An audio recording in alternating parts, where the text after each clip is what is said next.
पाठ संख्या 12 प्रेमचंद। मुंशी प्रेमचंद के बारे में हमने पढ़ा है, उनका जीवन परिचय, उनकी कृतियों के बारे में। और आज जो उनकी कहानी है ईदगाह, इस ईदगाह कहानी के बारे में भी हमने सार रूप में पढ़ा, किससे संबंधित कहानी है इसके बारे में हमने जानकारी ली थी पिछले वीडियो में। बाल मनोविज्ञान पर आधारित उनकी एक प्रतिनिधि रचना है ईदगाह कहानी। ठीक, इस कहानी के बारे में जानकारी ली गई। अब आज इस कहानी की शुरुआत करते हैं, इस कहानी को पढ़ते हैं क्या है इसमें। इस कहानी का मुख्य पात्र हामिद, जिसके इर्द गिर्द घूमती हुई कहानी।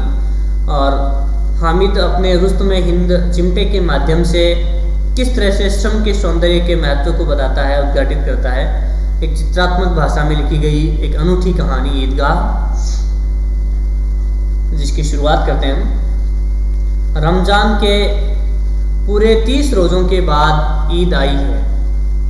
रमजान एक मुस्लिम कैलेंडर का महीना है रमजान, जिसमें मुस्लिम संप्रदाय के लोग हैं, वे रोज़े रखते हैं। रोज़े का मतलब होता है उपवास, रोज़ा उपवास, जिसे व्रत भी कहते हैं अपने, उपवास व्रत। उसी तरह से मुस्लिम धर्म में रखा जाता है रोज़ा रमजान के महीने में।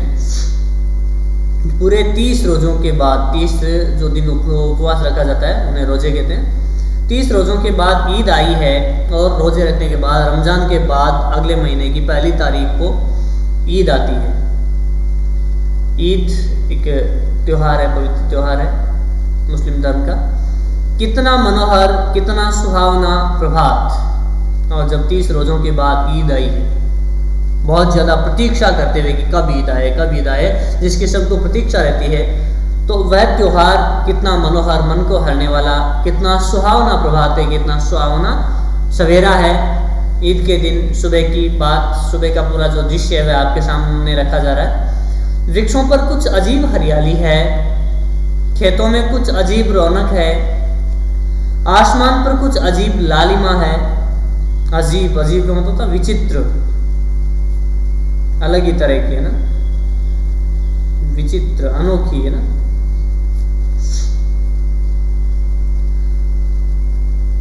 आज का सूर्य देखो कितना प्यारा, कितना शीतल है, मानो संसार को ईद की बधाई दे रहा है।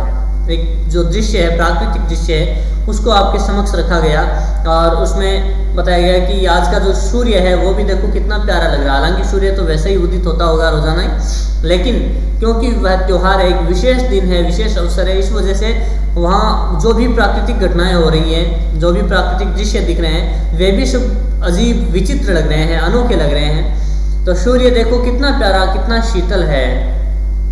हालांकि सूर्य का काम शीतलता देना नहीं है, लेकिन सुबह सुबह का सूर्य ऐसे लग रहा है जैसे कि कितना शीतल है, मानो संसार को ईद की बधाई दे रहा है। सुबह सुबह निकलकर जैसे ऐसे लग रहा है जैसे सूर्य भी इसलिए निकला है जैसे ईद की बधाई दे रहा हो संसार को। गांव में कितनी हलचल है, ईदगाह जाने की तैयारियां हो रही हैं। ईदगाह, हालांकि पीछे शब्दार्थ में दिया हो भी, वह जगह जहाँ पर ईद के दिन सारे लोग इकट्ठे होकर नमाज अदा करते हैं, उसको बोलते हैं ईदगाह। किसी के कुर्ते में बटन नहीं है। अब देखिए उस समय का, लगभग 1930 से पहले, 1920-30 के लगभग के समय का ये जो चित्र खींचा गया है, उस समय हमारे समाज की, हमारे गाँव की क्या स्थिति थी, किस बद हालत में हम जीते थे, उस समय का, उस दौर का दृश्य देखिएगा। किसी के कुर्ते में बटन नहीं है, पड़ोस के घर से सुई धागा लेने दौड़ा जा रहा है, वो भी घर पर नहीं, मतलब दौड़ा जा रहा, दूसरे के घर दौड़ा जा रहा है, इसका मतलब यह चीज़ भी हर घर में नहीं मिलती। किसी के जूते कड़े हो गए हैं, जूते चमड़े के जूते जो पड़े पड़े यूं ही सूख गए हैं, कड़े हो गए, उनमें तेल नहीं लगा है, कठोर हो गए, उनमें तेल डालने के लिए तेली के घर भागा जाता है। जल्दी जल्दी बैलों को सानी पानी दे दें, जल्दी जल्दी बैलों को चारा पानी देने की व्यवस्था की जा रही है। ईदगाह से लौटते लौटते दोपहर हो जाएगी। और ऐसा क्यों किया जा रहा है? क्योंकि इन सबको कहाँ जाना है? ईदगाह जाना है। तो उनको पता है ईदगाह से वापस लौटते लौटते काफ़ी दोपहर हो जाएगी, काफ़ी देर हो जाएगी। 3 कोस का पैदल रास्ता, ईदगाह कहाँ है? जिस गांव का वर्णन किया जा रहा है उस गांव से 3 कोस मतलब 9 किलोमीटर एक कोस 3 किलोमीटर का होता है, तो 3 कोस मतलब 9 किलोमीटर पैदल चलना है। फिर सैकड़ों आदमियों से मिलना बैठना, और वहाँ पर सैकड़ों आदमी अपने जान पहचान के रिश्तेदार मिलेंगे, तो उनसे मिलना जुलना भी है। दोपहर के पहले लौटना असंभव है। अब वहाँ जाएंगे तो दोपहर से पहले लौट भी नहीं पाएंगे, वापस नहीं आ पाएंगे। लड़के सबसे ज़्यादा प्रसन्न हैं। लड़के कहने का मतलब यहाँ छोटे बच्चे हैं, लड़के लड़कियाँ सब शामिल हैं। लड़के सबसे ज़्यादा प्रसन्न हैं, सबसे ज़्यादा खुश हैं। किसी ने एक रोज़ा रखा है, वह भी दोपहर तक। हालांकि उन्हें रोज़ों से मतलब नहीं, क्योंकि अभी छोटे हैं, उनमें इतनी सामर्थ्य नहीं कि रोज़े रख पाएँ। लेकिन किसी ने एक रोज़ा रखा है और वह भी दोपहर तक का ही रखा है। किसी ने वह भी नहीं रखा, लेकिन उनको प्रसन्नता ईद की सबसे ज़्यादा है। लेकिन ईदगाह जाने की खुशी उनके हिस्से की चीज़ है। रोज़ा रखना उनके हिस्से की चीज़ हो या ना हो, लेकिन ईदगाह जाने की जो खुशी है वह तो उन्हें लग रहा है जैसे उन्हीं के हिस्से की चीज़ है। रोज़े बड़े बूढ़ों के लिए होंगे। अब छोटे बच्चे वे क्या समझते हैं, तो वे सोचते हैं कि रोज़े तो शायद बड़े बूढ़ों के लिए होंगे, उन्हें रखना होता है। ईदगाह जाना हमें ज़रूरी है। इनके लिए तो ईद है, और इनके लिए क्या है, रोज़े बड़े बूढ़ों के लिए और ईद बच्चों के लिए। रोज़ ईद का नाम रखते थे, आज वह आ गई। और जब भी कोई त्यौहार आता है, हालांकि आजकल जो परिवेश है बदला सा है, विशेष तौर से जो भी अपने बड़े त्यौहार आते हैं जिनसे अपना जीवन सरस बना रहता है, जिनसे हम समाज से जुड़ते हैं, आपस में भाईचारा बढ़ता है, ऐसे त्योहारों की रौनक कुछ कम हुई है। दिखावा ज़्यादा बढ़ गया है, उसकी सच्चाई कम हो गई है। लेकिन उस समय ऐसा नहीं था। उस दौर की बात है जब त्यौहार नज़दीक आता, महीने भर पहले से लोग नाम रटने लग जाते, महीने भर पहले से लोग बहुत ज़्यादा उस त्यौहार को याद करने लग जाते, उसकी तैयारियां करने लग जाते थे। तो बच्चे रोज़ ईद का नाम रखते थे, और वह आज आ भी गई। अब जल्दी पड़ी है कि लोग ईदगाह क्यों नहीं चलते। अब उन्हें जल्दी किसकी पड़ी है कि ये लोग ईदगाह क्यों नहीं चलते, उस जगह क्यों नहीं चलते जहाँ हमें जाना है, हमें जाने की खुशी है। इन्हें गृहस्थी की चिंताओं से क्या प्रयोजन। अब जो लोग लेट हो रहे हैं, देर हो रही है जिनको जाने में, अब उनको क्यों देर हो रही है, उन बातों से इन्हें क्या लेना देना है। बच्चे हैं और तो इनको कोई काम है नहीं घर का, इनको तो बस यही पड़ी है कि ईदगाह जल्दी से जल्दी चलें। उन्हें क्या पता कि गृहस्थी में रहने वाले, गृहस्थी जीवन जीने वाले लोगों को कितनी कठिनाइयों का सामना करना पड़ता है, कितने उनके जो काम है वह पूरे करने के बाद घर से बाहर निकल पाते होंगे, कितनी चिंताएं रहती है इस गृहस्थी जीवन में। तो उन्हें इस गृहस्थी जीवन से क्या प्रयोजन, क्या लेना देना, क्या मतलब है ना, प्रयोजन मतलब उद्देश्य है ना। सेवैयों के लिए दूध और शक्कर घर में है या नहीं, इनकी बला से ये तो सेवैयाँ खाएंगे। अब बच्चे हैं, जिद करेंगे, तरह तरह की चीज़ें इन्हें चाहिए, आस पड़ोस में जो भी चीज़ें बनती हैं वे इन्हें भी चाहिए। अब सेवैयाँ खाने के लिए ये तो जिद करेंगे घर वालों के सामने, चाहे घर में दूध शक्कर कुछ हो या ना हो। इनकी बला से, बला का मतलब होता है कष्ट, विपत्ति देने वाली कोई चीज़, विपत्ति है ना। लेकिन ये तो सेवैयाँ खाएंगे, क्या वह क्या जाने कि अब्बा जान क्यों बदहवास चौधरी कायम अली के घर दौड़े जा रहे हैं। अब्बा जान का मतलब होता है पिता, वालिद।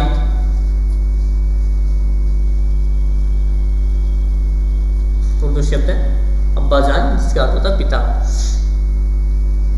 अब्बा जान क्यों बदहवास, बदहवास जो होशो हवास को बेटा हो, होश में ना हो। चौधरी कायम अली के घर दौड़े जा रहे हैं, उनको क्या पता कि मेरे पिताजी हैं वो चौधरी कायम अली, हो सकता है उस गांव में पैसे वाला हो, तो उसके पास क्यों दौड़े जा रहे हैं, उनको इससे कोई लेना देना नहीं। उन्हें क्या खबर कि चौधरी आज आंखें बदल लें तो यह सारी ईद मुहर्रम हो जाए। और उन्हें यह भी क्या मालूम, वे क्या जाने, छोटे बच्चे हैं, कि अगर आज चौधरी आज आंखें बदल लें, आंखें बदलने का मतलब ये नहीं अपनी आंखें निकाल के कोई दूसरों की आंख लगा लें। आंखें बदल लेना यहाँ मुहावरा है, जिसका अर्थ होता है व्यवहार बदल लेना, किसी चीज़ के लिए ना कर देना, व्यवहार बदल लेना मुहावरा है।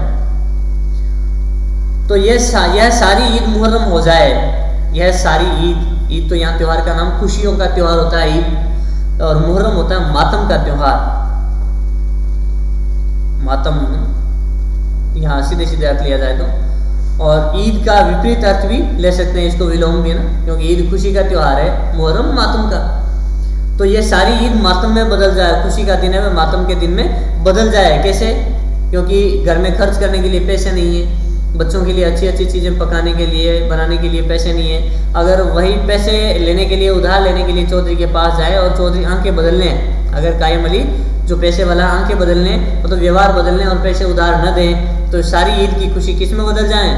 मातम में बदल जाए। लेकिन बच्चों को क्या, उनको क्या पता कि ऐसा, उनकी अपनी जेबों में तो कुबेर का धन भरा हुआ है, और बच्चों के पास तो अगर 1-2 पैसे, 10 पैसे, 20 पैसे भी हैं तो उनको तो ऐसा लगता है जैसे सारा कुबेर का खजाना, सारी जो धन संपदा है वो उन्हीं की जेब में भरी हुई पड़ी है।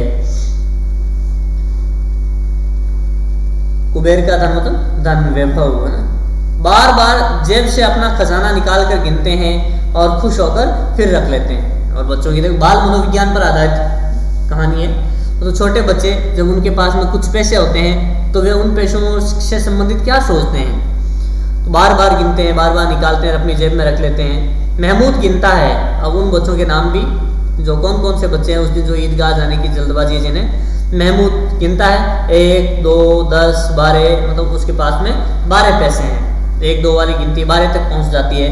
12 पैसे हैं उसके पास। पैसे आजकल तो ये चलते भी नहीं है। आजकल तो 100 पैसे का जो 1 रुपया होता है, छोटी से छोटी करेंसी, छोटी से छोटी मुद्रा अपनी वही है अभी तो भाई, उससे नीचे वाले पैसे चलते ही नहीं है। लेकिन उस समय पैसों का चलन था। तो उसके पास में 12 पैसे हैं। मोहसिन के पास 1, 2, 3, 8, 9, 15 पैसे हैं। ये सारे ऐसा नहीं इन सबको आप जोड़ लो, मतलब 1, 2 से गिनती शुरू हुई है और 15 पे आके ठहर गई, मतलब उसके पास में उसने गिने हैं 15 पैसे हैं टोटल कुल। इन्हीं अनगिनती पैसों में अनगिनती चीजें लाएंगे, खिलौने, मिठाइयाँ, बिगुल, गेंद और न जाने क्या क्या। अब इन्हीं पैसों से वे क्या क्या खरीदने के अरमान रखते हैं? खिलौने, मिठाइयाँ, बिगुल बजाने के लिए होता है सीटी की तरह, गेंद और न जाने क्या क्या खरीदेंगे। और सबसे ज्यादा प्रसन्न है हामिद। इन्हीं में से, इन मोहसिन, महमूद वगैरह जो बच्चे थे उनमें से सबसे ज्यादा खुश है हामिद। और इस कहानी का जो कथानक है, कहानी का जो चरित्र है, विशेष पात्र है वह हामिद। वह 4-5 साल का गरीब सूरत दुबला पतला लड़का, जिसका बाप गत वर्ष हैजे की भेंट हो गया और माँ न जाने क्यों पीली होती होती एक दिन मर गई। देखिए हामिद कौन है, हामिद का परिचय। वह 4-5 साल का एक गरीब सूरत, दिखने से भी गरीब लग रहा है क्योंकि उसका अवलिया, उसका जो पहनावा है उससे लग रहा है कि वास्तव में बेहद गरीब है। गरीब सूरत दुबला पतला लड़का, जिसका बाप गत वर्ष हैजे की भेंट हो गया। गत वर्ष, बीती साल हैजे की भेंट हो गया। हैजा एक बीमारी, और हैजे की भेंट होना मतलब हैजे से मर जाना। और माँ न जाने क्यों पीली होती होती एक दिन मर गई। और माँ के बारे में भी उसे पता नहीं कि क्यों मरी, लेकिन न जाने क्यों पीली होती होती मतलब उदास होते होते मर गई। लेकिन इस बात का भी उस हामिद को पता नहीं, क्योंकि बेचारा 4-5 साल का बच्चा है। किसी को पता न चला क्या बीमारी है, और माँ को तो ऐसी बीमारी की किसी को पता भी नहीं चला, क्योंकि गरीबी थी। कौन देखने वाला, कौन उसको दवा दिलवाने वाला था? कहती भी तो कौन सुनने वाला था, क्योंकि उसके पति की मृत्यु हो चुकी थी और उसका बेटा बहुत छोटा था। दिल पर जो कुछ बीतती थी वह दिल में ही सहती थी, सहन करती थी, और जब न सहा गया तो संसार से विदा हो गई। अपने पति की मृत्यु उससे सहन नहीं हुई और धीरे धीरे वह इस बात को सहन न कर पाई और संसार से विदा हो गई, तो उसका निधन हो गया। अब हामिद अपनी बूढ़ी दादी अमीना की गोद में सोता है। अब हामिद का पालन पोषण कौन करता है? उसकी बूढ़ी दादी है जिसका नाम है अमीना, उसकी गोद में सोता है। और उतना ही प्रसन्न है क्योंकि छोटा बच्चा है, उसे क्या मालूम उसके माता पिता कहाँ गए, तो वह उतना ही प्रसन्न है। उसके अब्बाजान रुपए कमाने गए हैं। अब दादी ने उसको दिलासा दे रखी है, क्या कह रखा है कि उसके अब्बाजान कहाँ गए हैं? रुपए कमाने गए हैं। बहुत सी थैलियां लेकर आएंगे, रुपयों से भरी हुई बहुत सी थैलियां लेकर आएंगे। अम्मी जान अल्लाह मियाँ के पास गई हैं। अम्मी जान मतलब माँ, माता, अब्बा जान मतलब पिता, अम्मी जान मतलब माता। और क्या कहती, क्या दिलासा है कि अम्मी जान अल्लाह मियाँ के घर से उसके लिए बड़ी अच्छी अच्छी चीजें लाने गई हैं, इसलिए हामिद प्रसन्न है। आशा तो बड़ी चीज है, और फिर बच्चों की आशा, उनकी कल्पना तो राई का पर्वत बना लेती है। अब देखिए आशा बहुत बड़ी चीज है। आशा से हम पूरा जीवन काट लेते हैं। और फिर बच्चों की आशा, उसका तो कहना ही क्या, बच्चे तो न जाने अपनी कल्पनाओं में क्या क्या सोच लेते हैं, राई का पर्वत बना लेते हैं, मतलब छोटी सी बात से भी न जाने कितना बड़ा सोच लेते हैं। तो ये तो बच्चों की आशा, और हामिद तो बहुत छोटा बच्चा है, तो उसकी आशा कैसी रही होगी। आज के लिए इस पार्ट को हम इतना ही पढ़ेंगे। कहानी हालांकि बहुत बड़ी है, आगे भी इसका काफ़ी अंश, काफ़ी भाग आगे बचे हुए हैं, लेकिन आज हम इतना ही पढ़ेंगे। आज इस पार्ट के जो शब्दार्थ बताए गए थे, जो मुहावरे शब्दार्थ वगैरह आए थे, इन सबको आप याद करेंगे और अपनी नोटबुक में लिखेंगे भी।